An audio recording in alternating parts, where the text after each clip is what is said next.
Boleh jadi, atau mungkin dia akan melahirkan anak yang hitam, ja'dan, yang kerinting rambutnya.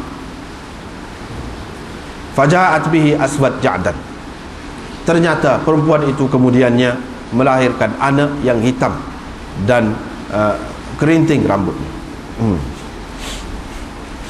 Setengah-setengah ulama dia kata kalau la'alla itu Allah Subhanahu Wa Taala, kalau dikatakan kepada Allah Subhanahu Wa Taala atau kepada Nabi sallallahu alaihi wasallam, maknanya pasti, tentu. Maknanya pasti.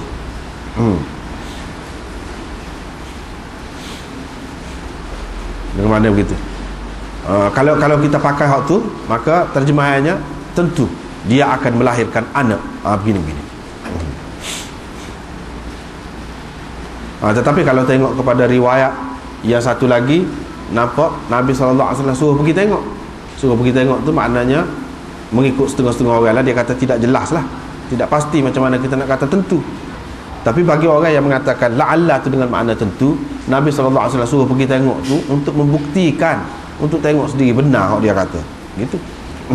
Hal tu akan datang. Seterusnya riwayat dari Muhammad, dia berkata, saya telah bertanya Anas bin Malik. Saya yakin bahawa dia mempunyai pengetahuan tentang perkara itu. Dia berkata, Hilal bin Umayyah telah menuduh isterinya, yakni berjahat. Berjahatlah kita kata, dengan Syarik bin Sahma, yakni melakukan perbuatan yang keji dengan Syarik bin Sahma. Wa kana akhal Bara bin Malik, dia ni adalah saudara seibu dengan Bara bin Malik. Dia adalah orang yang mula-mula berli'an dalam Islam. Qala, perawi berkata, fala'anaha, perawi berkata dia berli'an, dia berli'an dengan isterinya.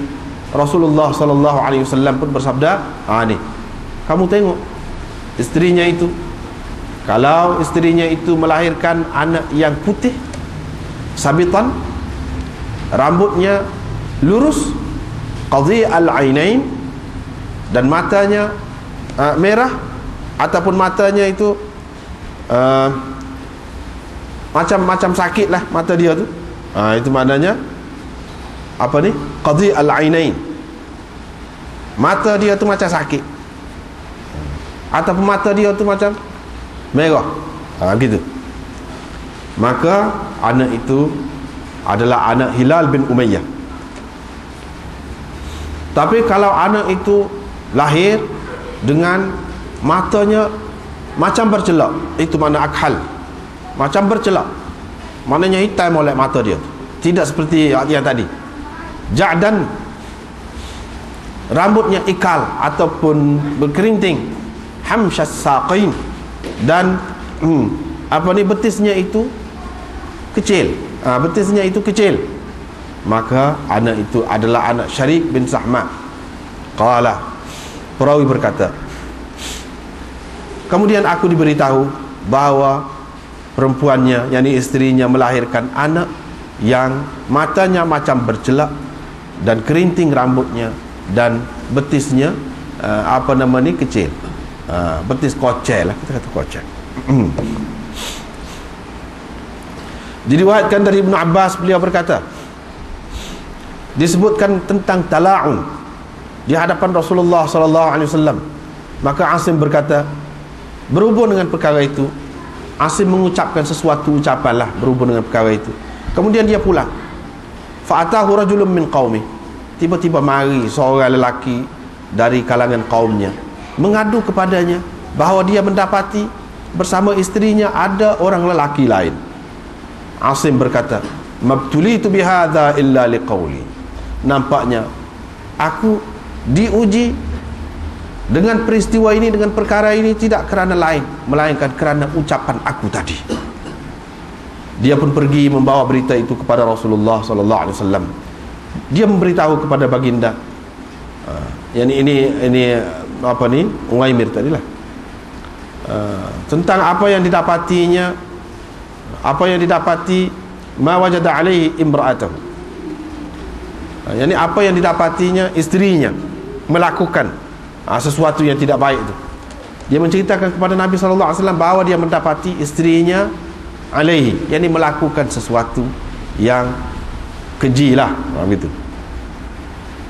Wa kana dzalika ar-rajul musfarran qalilal lahm. Orang itu kuning, yakni warna kulit dia tu kuning. Qalilal lahm maknanya kurus lah. Sabita sya'r, rambutnya lurus. Dan orang yang didakwanya melakukan perbuatan yang keji dengan isterinya itu, orang yang didakwanya didapati ada bersama isteri dia itu adalah khadlan. Khadlan yakni apa ni, betihnya tu berisi, betisnya berisi, itu makna khadlan. Adam, dan warna dia tu kehitaman sikit, hitam manis lah. Kathiral lahm, gemuk orangnya. Rasulullah SAW pun berdoa, ya Allah, terangkan, jelaskanlah perkara ini. Fawada'at syabihan birrajul alladhi dzakara zawjuha annahu wajadahu 'indaha. Maka isterinya melahirkan anak serupa dengan orang yang telah disebutkan oleh suami perempuan tadi, bahawa dia mendapati orang itu bersama dengan isterinya.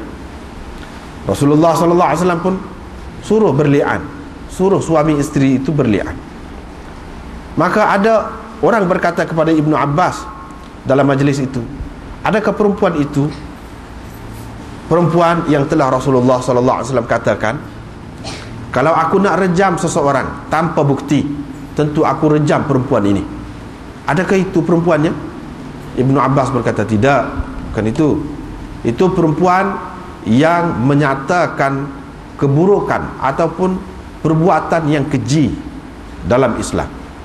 Maknanya dia tu Islam, tetapi dia melakukan perbuatan yang keji secara nyata, secara terbuka. Seterusnya dengan sanad yang lain, perkara tadi juga, cuma ada tambah dalam kata-katanya kathiral lahm, qala ja'dan qatatan. Maknanya kerinting, ekal itu bukan ekal saja, qatat. Dekat-dekat bahasa Melayu dah, khotok, kita kata bahasa Kelantan kita. Qatat itu maknanya khotok. Kalau ekal tu sikit-sikit, ni maknanya kerinting betul, khotok lah, qatat. Seterusnya, kata Abdullah bin Shaddad, disebutkan di hadapan Ibnu Abbas tentang dua orang yang berli'an. Ibnu Shaddad berkata, adakah mereka berdua ini ialah orang yang Rasulullah SAW pernah kata, kalau aku nak rejam seseorang tanpa bukti, tentu aku rejam dia ni, yang ni perempuan itu. Kata Ibnu Abbas, tidak, itu perempuan yang melakukan perbuatan keji secara terbuka. Diriwayatkan dari Abi Hurairah bahawa Sa'ad bin Ubadah al-Ansari berkata, wahai Rasulullah, bagaimana kalau seseorang itu mendapati ada orang lain bersama isterinya? Adakah dia boleh membunuh orang itu? Rasulullah SAW kata, tak boleh.